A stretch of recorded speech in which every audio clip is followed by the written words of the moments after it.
Welcome into ATL Day Ones with Jarvis and Tenitra. Coming up on today's show, Kirby Smart finally addresses the media. So did the Falcons have the best backfield in the NFL, but maybe had the worst offseason in the league? And last but not least, and for the culture, I have a confession to make. That's all coming up next on ATL Day Ones. Let's go. This is ATL Day Ones, part of Locked On Sports Atlanta. And it starts now.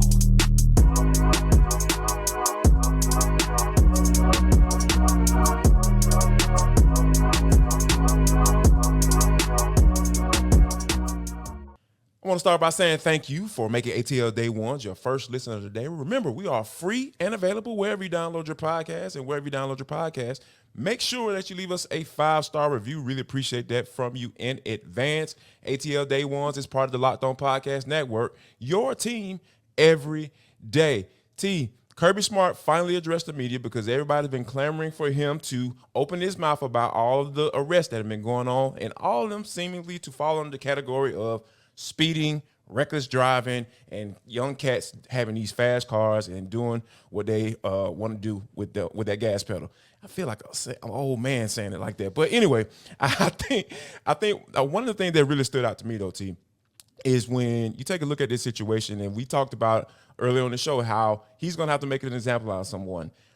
But I don't think he necessarily did that. He said that, quote, that the players know what the punishment is, and I'm not going to reveal what that punishment are, and the people who need to know what the punishment is, that's exactly what it is. And I'm not surprised he's taking this stance because we know that Nick Saban, his basically his mentor in this college football game, did the exact same thing and played it the exact same way. But is this the right way to deal with it, though? Yeah, I think so. I think Kirby went all if you know on us, and that's understandable because in the world we live in, we just live everything front page, everything out loud, social media and the like. And like you said, now we're both sounding like old people, get off my lawn folks. But there's a reason I'm saying this, because some things just need to stay in-house, right? Some things you just keep in the family. Now, Kirby Smart doesn't have the good fortune of being able to keep these arrests off the record because that's a matter of public record. But how he handles them, that's not a matter of public record. That's a private situation amongst that dog organization or program, if you will. So I actually like it because I think, to me, if you go down that road of explaining to the media or fans or whomever is asking the question detailed information on what your 1, 2, 3-step process is, Jarvis, I just think it goes down a rabbit hole because it's never going to be enough for some people. It's going to be too much for others. And the commentary that you're going to have to deal with, the follow-up questions, I just feel like, right now, he has to be responsible, especially as they're really getting their spring training and their offseason program underway this week. He has to be responsible for focusing on the matter at hand and keeping us focused rather on the matter at hand, which is we're out here trying to win back to back to back, the end. So I'll let you know that, yes, we have addressed it. That way, at least that gives the media, that gives the public, that gives the fan base peace of mind that it is being addressed. I think that's a good thing, but I don't necessarily think we need to know the intricacies of how the program is dealing with some of these off-field activities and issues. I mean, most of me agrees with you, but it's just a small part of me just said, like, all right, if you're gonna if you're gonna send a message, and that's what we talked about, right? We talking about sending a message. If you're going to send a message, I think that it's going to be hard because there's so many guys, Dumas Johnson, Morissette, Rosemary Jack Saint, those guys, are the recent, violators. So it's kind of like, do you pick and choose? Who are you going to pick and choose to kick off the team or whatever to make that example? So I figured since everything happened like so in a vacuum, like right there within each other, and I really feel like eventually I got to a space where I felt comfortable with him kind of handling the way he did, because I'm always like that. Because the pitchfork people, I'll never be a part of that crowd. So I really think that, he's handling the right way. But if it happens again, 3 or 4 months from now during the season or everything, and somebody gets caught up for this thing, because he has plans in place for this summer to let these guys know he's going to educate them. Those are his words. And if something happens 3 to 4 months down the road, it ain't going to be we handle it internally. That dude is not part of the team. I don't care who it is. He has to lay the hammer down when it comes to somebody else violating, even after all that's been put into place. And at the end of the day, T, all that matters is his boss is comfortable with him and how he's handling it, and President Moorhead. So, hey, I mean, Kirby's going to do what he's going to do, and he's going to keep doing it that way. Yeah, and I don't think that's going to be an issue of telling us it was handled internally. We're going to see it because someone's going to be suspended for a half game, suspended for a full game, or kicked off the team. So I do think at that point we'll know. But I think right now it's just, I think it goes down a rabbit hole. The minute you start explaining to us or breaking down to the media, fan base, and the like exactly what that program is. So I'm all about like just keep it tight. And like you said, we'll sit back and we'll be patient. We'll trust the process, as they say, and then let's see what happens if this situation rears its ugly head yet again in the coming months. Yeah, speaking of ugly head, the Oakland Athletics beat the Braves last night, T. The Braves on a 2-game losing streak to the Oakland Athletics. Oh, the Braves lose 2-1 last night, but I think there was a silver lining. How about this, T? The hyphenated guy who you referred to earlier in the earlier episode, AJ Smith-Shawver, has gotten the call up, and this is a guy who was a fireballer, T. Kind of eerily similar to Spencer Strider, but he's going to start off in the bullpen, just like Spencer did. But when you look at this and you look at the 2-game losing streak and you look at the Braves bringing up some bullpen help, is this the right time for him? Or what can be done right now in order for the Braves to kind of get out of this little funk that they're in? Yeah, I like the move and I like the timing. I think that the Braves are very thoughtful and they're very calculated in their moves because, again, they did not cave under any pressure in when they brought up Michael Soroka. And I believe we all agreed that it worked out in the right timing. We liked what we saw out of him in his first start back in almost 3 years in the majors. And so, yeah, I do believe that the Braves have shown, and even to your very good point about Spencer Strider, they brought him up around this time as well last year, and it worked out. It paid dividends. So, yeah, I think this is a good move. This is great timing because it also says that, hey, if we feel like he's almost there, but not quite there, we still have maybe 1 or 2 rotations, 1 or 2 more iterations of going through the rotation, be that Dylan Dodd or Jared Schuster, before we are, quote unquote, being forced to kind of put him into action on an emergent level, right? So, yeah, I kind of like the move because I think that it gives that space that's needed before we hear the words. And today's starter is AJ Smith-Shawver. So, yeah, I like the timing and I like them bringing up the righty. So, yeah, good luck. And I like the corresponding move. Thank you for your non-service, Lucas Luque. Yes. Anytime somebody has an ERA over 10, that's what I was going to say. Soft tossing out there, we good. Yeah, when ERA gets to double digits, I just don't even want to know your name. I don't want to know your name. Right. That's exactly where my mind went. Like, no.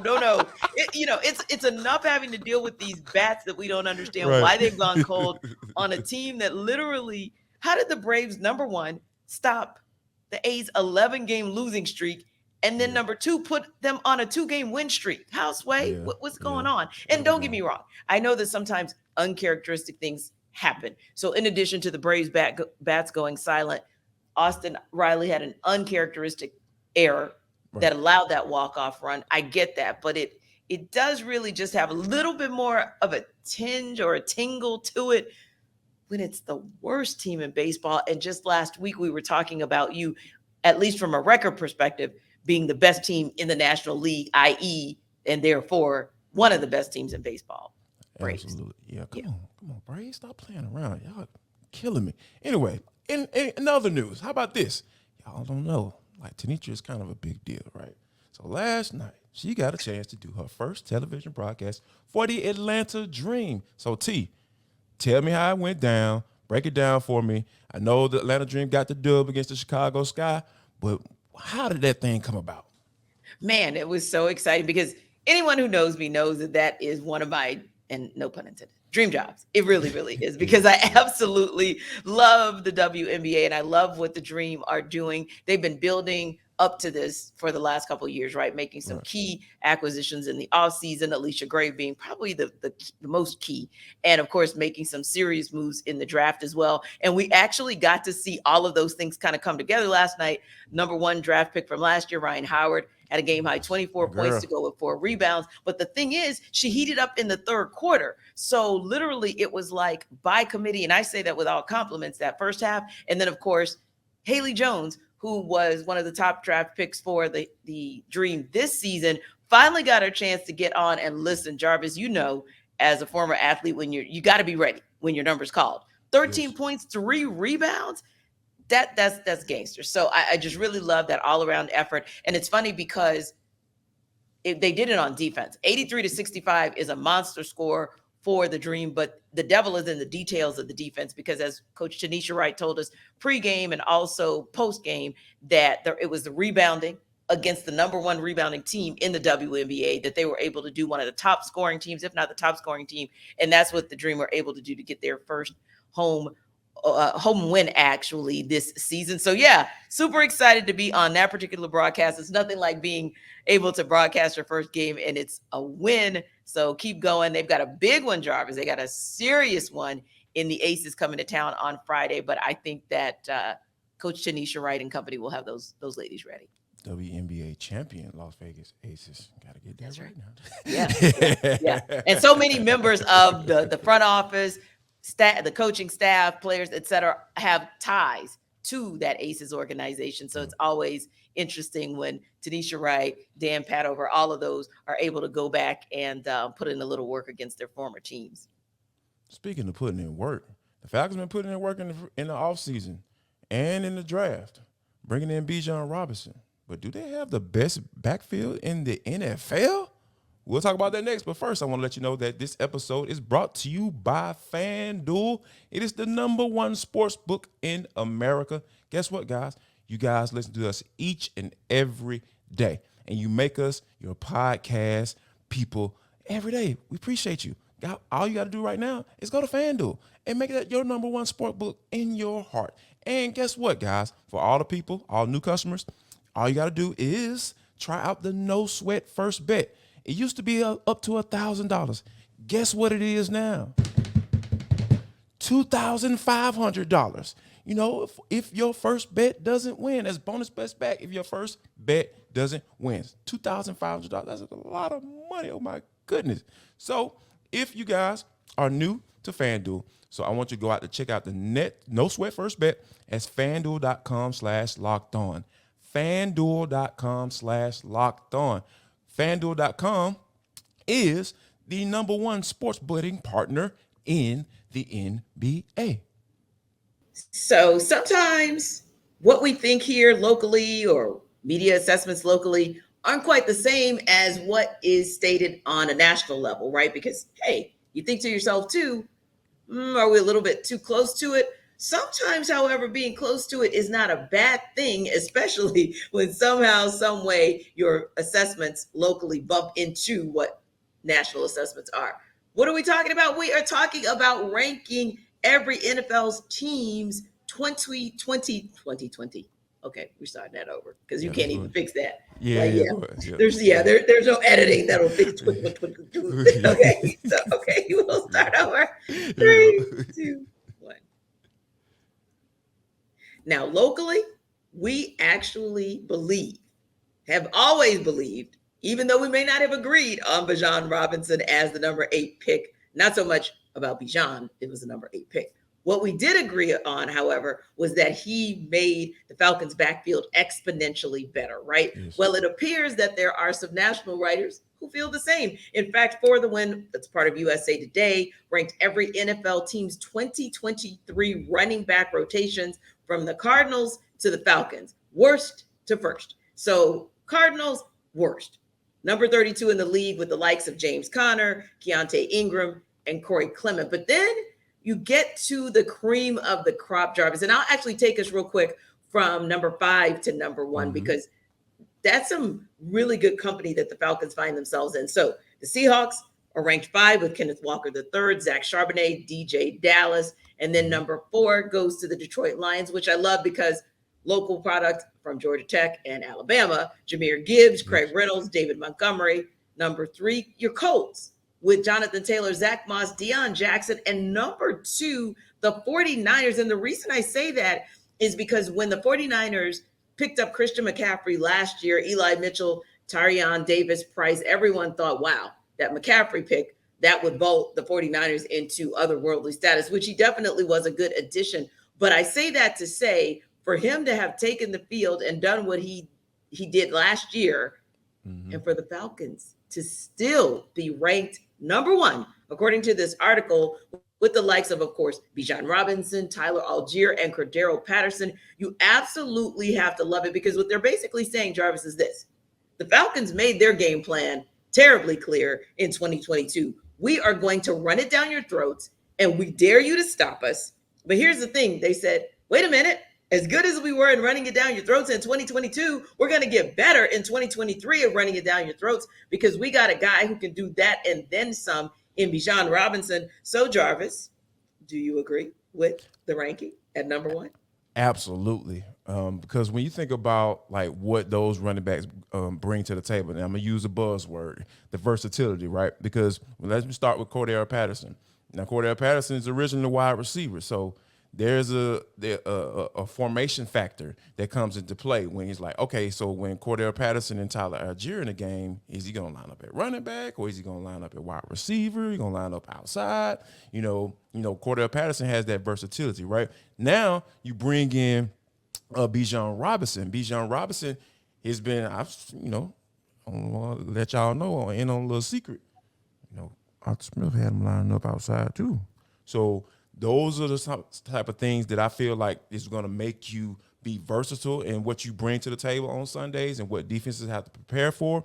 And then you got the batting ram in Tyler Algier and what he's bringing to the table. And he talked about how he wants to, learn from Bijan in that manner, right? Not only just be the guy that, he going to be that one cut and go type of running back and come in on the goal line and get you what you need to get into the end zone, but he wants to be versatile as well, catching the ball out of the backfield. So when you have these guys that can kind of move these chess pieces that you can move around and be effective, that 2 of them have already been effective, and everybody agrees that Bijan is going to be effective in the NFL. That talent is going to transfer. I just think that there's no other backfield in the NFL that I feel that you can put above the Atlanta Falcons.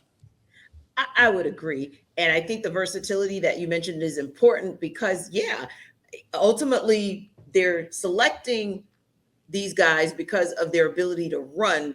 We understand that. And the fact that if we were excited about Tyler Algier being 1,000-yard rusher last year, you might get 1,500 or so out of Bijan Robinson this year. So it takes nothing away from that. But I also think you make a great point about that versatility. And like you mentioned, he was lined up outside, also lined up in the slot when we took a look at him at OTAs a couple of weeks ago. So that versatility piece I think is going to be critical to what makes them successful. But also I think when you look at the fact that, hey, Tyler Algier had 711 yards in the final 9 games of his rookie season. There were games, if I remember correctly, a couple of the early games where everyone was like, okay, is he dressing out?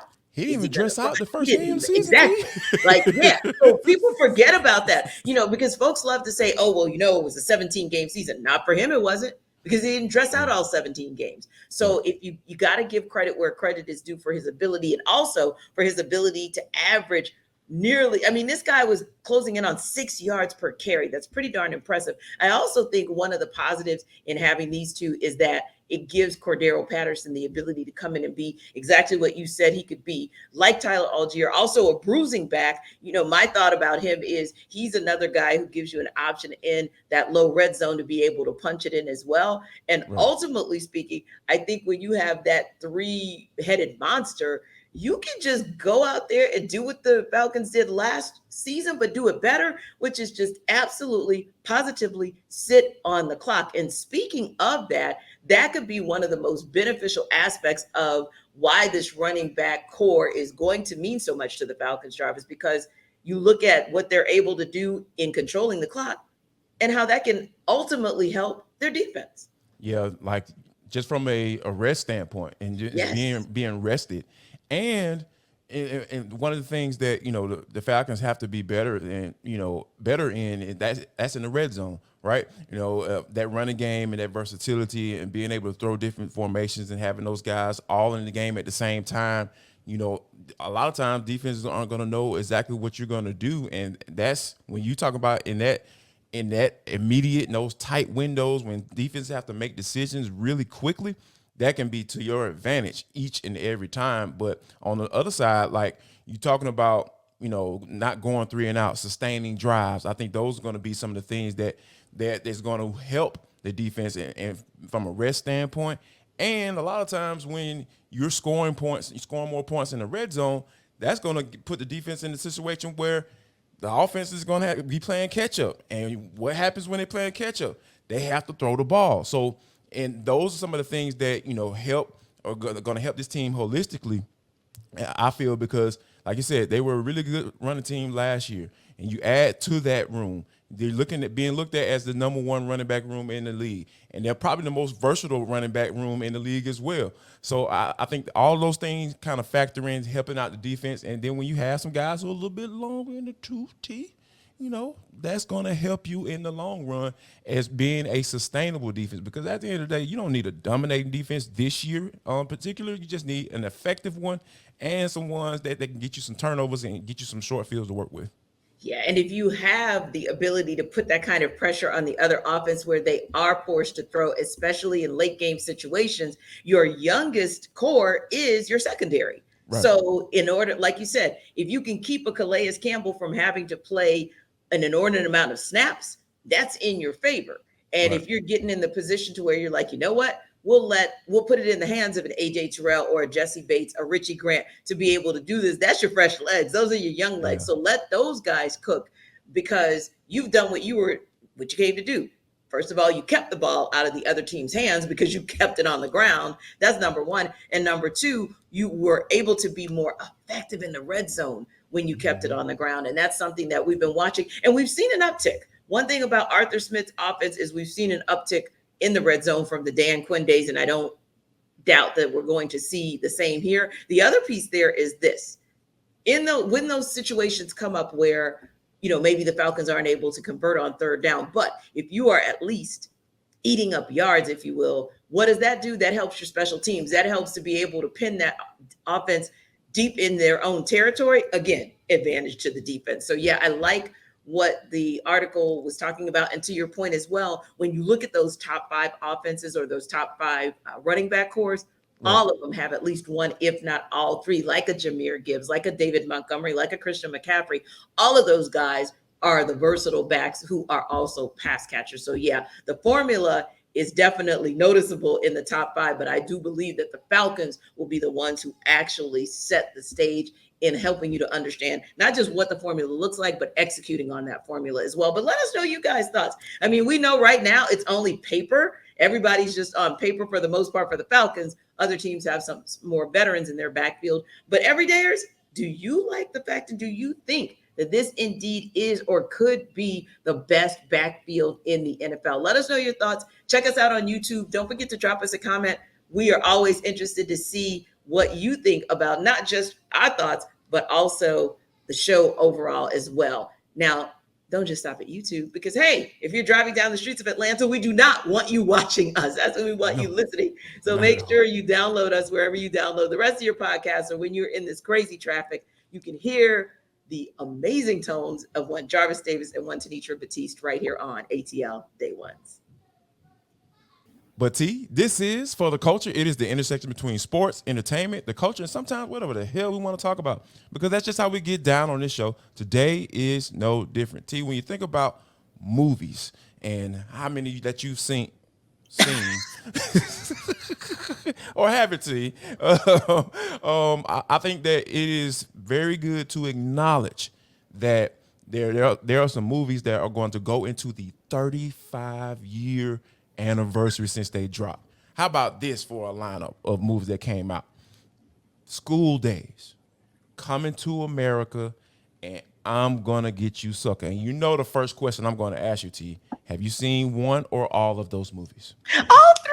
I've seen all three. Oh my God. This is the doggone.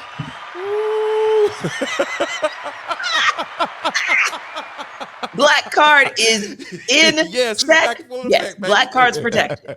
yes. Yes, I think that is cool, but I'm so glad that you've seen all of those movies because like the good teammate that you are, you have saved me.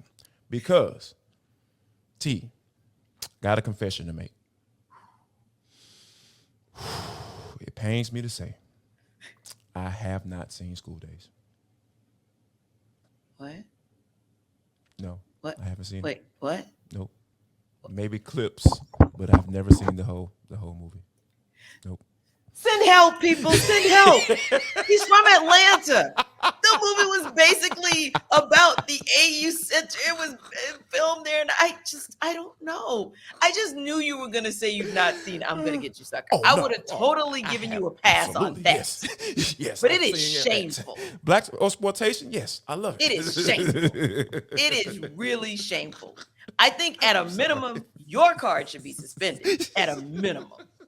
I'll take that for a couple of days, then I get it back, I guess, yeah. After you watch the movie. Yeah, I need to watch the movie. Yes, I am going to watch that. School Days. Yes, It's such an amazing movie because it really kind of started that whole positive trickle down effect. Although I know in some ways, like filming wise, I think Different World might have come before School Days. Technically, I forget what Jasmine Guy and Kadeem Hardison said, but I know that they had interaction. So maybe it's the movie before the film, but movie before the TV series. But whatever the case, there was definitely a relationship there in terms of knowing each other, which may have allowed for all of that great on-screen chemistry. But I say that to say, like, that movie and that TV show, that's what sparked the original interest in HBCU life and HBCU culture and giving individuals a sneak peek into the importance and the relevance of what's happening on our campuses. So it's always so great.